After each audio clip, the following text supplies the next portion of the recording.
이번 시간에 우리 파이썬의 시퀀스 자료형에 대해서 같이 한번 살펴보도록 하겠습니다.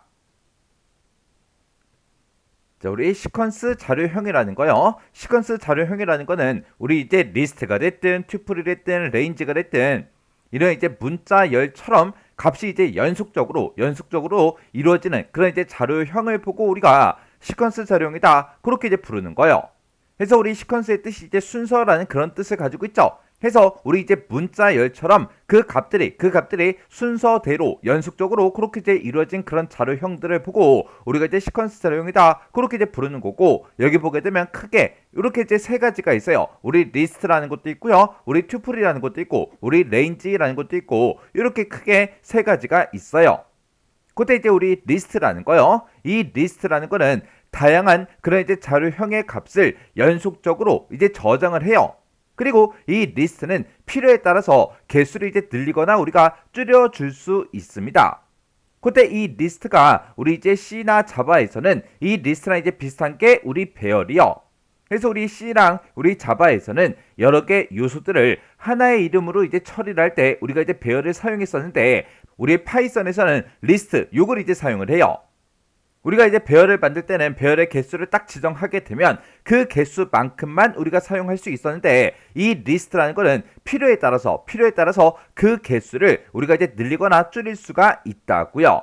해서 우리가 이제 리스트라는 걸 이제 선언할 때는 우리가 이제 리스트의 그 크기를 따로 이제 적어주지 않습니다. 그리고 우리가 이제 배열 같은 경우에는 배열을 이제 선언할 때 정수다, 실수다, 문자다 그런 식으로 해서 우리가 이제 자료형을 딱 지정을 해주면 그 자료형의 그 데이터들만 우리가 이제 저장을 시킬 수 있었는데, 이 리스트라는 거는 정수가 됐든 실수가 됐든 문자열이 됐든 그런 이제 다양한 그런 자료형의 값들을 우리가 이제 전부 다 저장을 다 시켜줄 수가 있어요. 그래서 우리가 예를 들어서 지금처럼 이렇게 이제 리스트 A라는 그 리스트를 만들 때 이렇게 이제 값들을 전부 다 집어넣어서 이렇게 이제 만들어 줄 수 있습니다. 얘가 이제 배열의 형태와 아주 이제 유사하죠. 그때 우리 리스트를 이제 세 개를 이렇게 이제 만들었을 때, 그때 리스트의 위치는 시작하는 그 위치가 이제 0번부터 이렇게 이제 시작을 해요. 그래서 리스트 A라는 그 리스트의 0번 위치다, 1번 위치다, 2번 위치다 이런 식으로요. 이런 게 이제 우리 리스트라는 거요. 그 다음에 이제 우리 튜플이라는 거요. 이 튜플이라는 거는 리스트처럼 요소를 이제 연속적으로 저장을 할 수 있어요. 저장을 시킬 수 있는데, 얘는 이 튜플은 우리 이제 요소를 내가 이제 추가를 시키거나 내가 이제 삭제를 하거나 변경을 하거나 그런 것들은 전부 다 이제 불가능한 거. 그게 이제 우리 튜플이라는 거요. 그래서 이 튜플이라는 거는 저장된 그런 내용을 우리가 이제 변경시킬 수가 있다 없더라. 그거 정확하게 여러분들이 기억하고 계셔야 돼요. 그 다음에 이제 우리 레인지라는 거요. 레인지라는 거는 연속된 그 숫자를 이제 생성해 주는 거를 보고 우리가 이제 레인지 그렇게 이제 부르는 거고, 이 레인지라는 거는 우리가 이제 리스트가 됐든 반복문이 됐든 그런 곳에서 우리가 레인지라는 거를 이제 많이 이제 사용을 합니다. 자, 그러면 우리 레인지 요 이제 형식 좀 잠깐 보자고요. 자, 우리가 레인지를 이제 사용할 때는 지금처럼 레인지라고 이렇게 써주고 우리가 이제 최종값만 이렇게 이제 써서 우리가 이제 작성도 할 수 있고요. 아니면 레인지라고 쓰고 우리가 맨 앞에다가 이제 초기값을 쓰고 그리고 맨 뒤에다가 우리가 최종값을 쓰고 이렇게 두 개 값으로 우리가 이제 만들어서 쓸 수도 있어요. 그리고 우리 레인지 같은 경우는 맨 앞에다가 초기값 그리고 우리 최종값 맨 뒤에다가 이제 증가값을 우리가 따로 지정을 해서 우리가 이제 레인지를 이제 사용할 수 있습니다. 자, 예를 들어서 지금처럼 이렇게 이제 우리가 썼다고 가정을 한번 해보자고요. 그러면 얘는 이제 A라는 그 리스트를 이제 만들 거예요. 리스트를 이제 만드는데 그때 레인지 5하고 이렇게 이제 썼죠. 그때 이렇게 이제 최종값이 있을 때는 우리 이제 최종값 마이너스 1을 이제 해줘야 돼요. 그래서 여기서는 이제 초기값이 따로 지정이 안 돼 있기 때문에 우리 0부터 시작해서 우리 최종값 마이너스 1한 값이요. 지금 우리가 최종값이 지금 5하고 이렇게 써져 있으니까 마이너스 1하게 되면 이제 4가 되겠죠. 해서 우리 이제 A라는 그 리스트가 이제 만들어질 때 지금처럼 그 요소의 값으로 0부터 시작해서 우리 1, 2, 3, 4 하고 이렇게 이제 5개의 값을 갖는 그런 이제 A라는 그 리스트가 이렇게 이제 만들어진다고요. 그리고 예를 들어서 지금처럼 이렇게 이제 초기값을 쓰고 그 뒤에다가 우리가 이제 최종값을 이렇게 이제 입력을 했습니다. 이렇게 이제 입력하게 되면 요 최종값은 우리가 마이너스 1을 해줘야 되겠죠.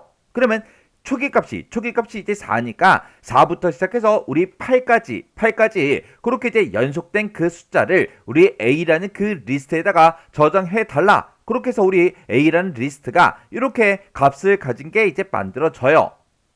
그리고 지금처럼 이렇게요. 이렇게 해서 우리가 리스트를 이제 만들 건데 그때 이제 우리 초기값 집어넣었죠. 그리고 여기다 이제 최종값도 이렇게 이제 15하고 써줬고 그리고 그때 이제 증가값은 이제 3이다. 그렇게 썼어요. 그럼 우리 초기값이 이제 1이니까 1부터 시작해서 우리 3씩 데이터를 증가시켜라. 그거죠. 그리고 우리 이제 최종값이 15 그렇게 이제 들어 있으니까 우리가 이 최종값에서 이제 마이너스 1을 하게 되면 이제 14가 되겠죠. 해서 1부터 시작해서 14까지 3씩 증가하는 그 숫자들을 우리 리스트 A에다가 저장시켜달라. 그렇게 해서 1이다, 4다, 7이다, 10이다, 13이다 하고 요 값을 이렇게 A라는 리스트에다가 저장을 이제 시켜줄 겁니다. 이런 식으로 이제 사용되는 게 우리 range라는 거예요. 그래서 우리 시퀀스 자료형이라는 거는 문자열처럼 값이 이제 연속적으로 이어진 그런 자료형을 보고 우리가 시퀀스 자료형 그렇게 이제 부르는 거고 이 시퀀스 자료형에 보게 되면 리스트라는 것도 있고 우리 튜플이라는 것도 있고 우리 레인지라는 것도 있더라. 그때 이제 리스트라는 거는 우리 정수형이 됐든 실수가 됐든 문자열이 됐든 그렇게 이제 다양한 그런 자료형의 값을 연속적으로 이제 저장해서 쓸 수 있더라.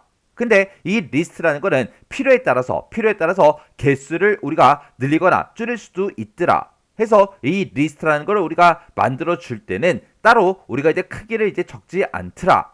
그 내용 정확하게 기억하셔야 되고요. 그 다음에 튜플이라는 거는 리스트처럼 요소를 이제 연속적으로 이제 저장은 해줘요. 저장을 하긴 하지만 얘는 이제 요소를 이제 추가하고 삭제하고 변경하고 이런 것들 이제 가능하다 불가능하더라.